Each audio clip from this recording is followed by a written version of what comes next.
So, los geht unsere Wanderung durch Meteora und dem Besuch sämtlicher Klöster, die auf dem Weg liegen.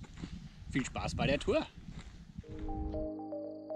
Meteora hat auf all meinen Abenteuern und Reisen einen bleibenden Eindruck hinterlassen. Was auf dieser Felsenlandschaft aus Menschenhand geschaffen, ist in Kombination ein besonderer Flecken Erde. Auf dieser Wanderung kommen wir an 5 traumhaften Klöstern vorbei und 2 davon schauen wir uns näher an. Aber verschaffen wir uns mal einen Schnellüberblick über die Wanderung. Vom Startpunkt geht es erstmal ein paar Kilometer schön durch den Wald zum hinteren Block des Gebietes. Nachdem wir westlich den mittleren Block umwandert haben, jagt dann quasi ein Kloster das andere. Zum Ende geht es noch einmal durch Wald und Wiesen zum höchsten Punkt der Tour. Und dann sind wir quasi auch wieder zurück, nämlich am Parkplatz, wo alles losging. Mit unserem Camper war die Zufahrt zum Parkplatz an der Kapelle gar nicht so einfach. Aber bei normalen PKWs ist der schmale Zuweg kein Problem.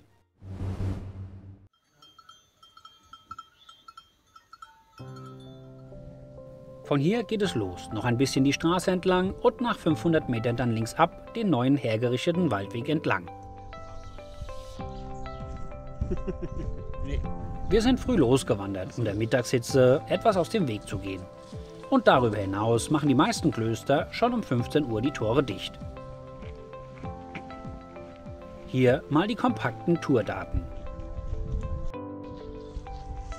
Die 7 Stunden 15 Dauer sind natürlich den Aufenthalten in den Klöstern geschuldet.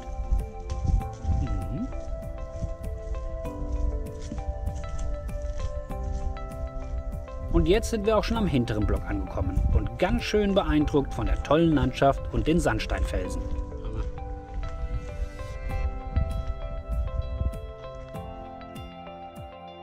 In der Hauptreisezeit und an den Wochenenden warnt der Tourismusverband vor erheblichen Besuchermassen.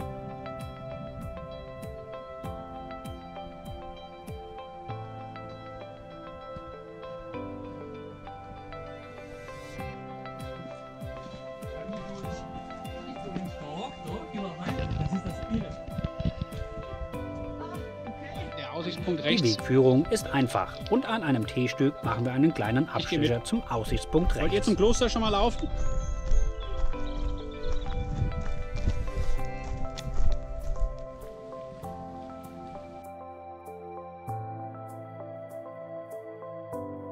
Der kleine Schlenker hat sich auf jeden Fall gelohnt. Jetzt geht es auch wieder zurück auf den Weg und wir kommen am ersten Kloster vorbei. Leider hat es heute geschlossen und deshalb geht es einfach weiter Richtung Süden am mittleren Block westlich vorbei. Heute stimmt aber auch einfach alles. Wir sind kilometerlang alleine unterwegs.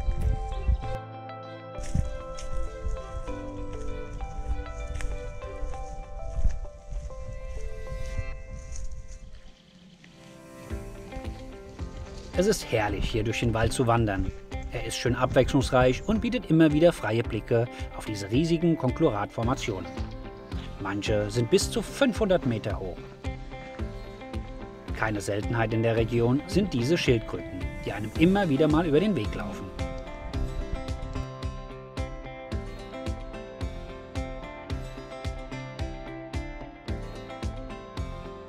Jetzt sind wir am niedrigsten und südlichsten Punkt angekommen und laufen ca. 500 Meter über die Straße zum zweiten Kloster wieder bergauf. Das ist zum Glück heute offen und gegen ein geringes Entgelt öffnen sich uns die Türen.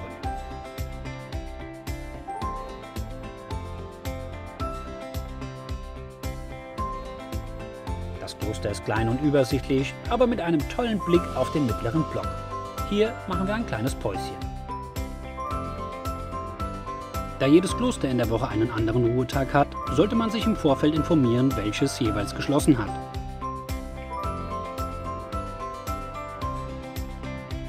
Die Tour findet ihr mit GPX-Daten und einem anderen Startpunkt auch bei AutoActive.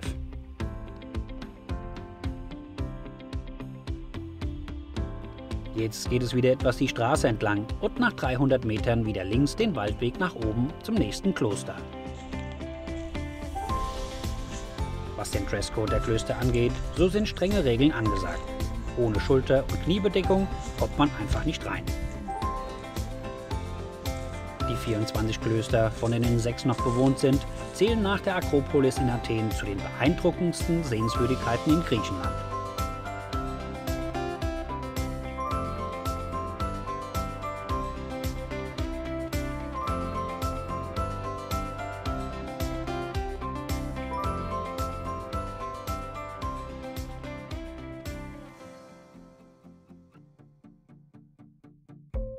Dieses Kloster hat aber heute auch seine Tore geschlossen.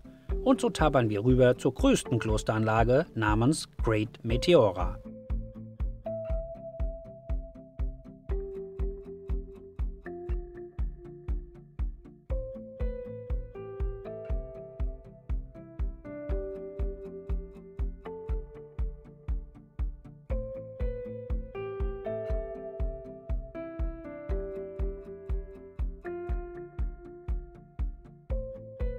Hier gibt es dann einiges mehr zu sehen. Und was ihr seht, das ist nur ein kleiner Teil der tollen Anlage.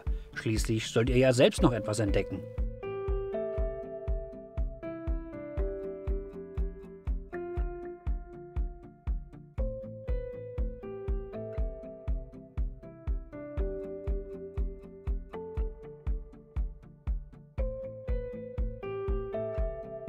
Von den Klöstern haben wir jetzt genug gesehen. Und unser Rückweg geht wieder ins Wiesen- und Waldgelände.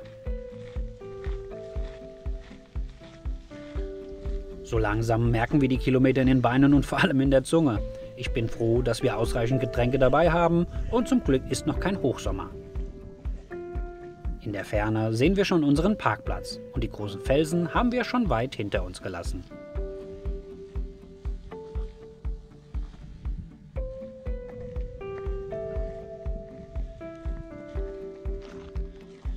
Zum Finale wurde uns nochmal eine Kuhherde zum Spalier an den Weg gestellt. Und ein junger Hund begleitet uns auf den letzten Metern. Ja, das war unsere außergewöhnlich tolle Wanderung durch die Region Meteora. Ich hoffe, euch hat unsere Wanderung gefallen und wenn ja, lasst mir gerne ein Like da und bestenfalls macht ein Abo.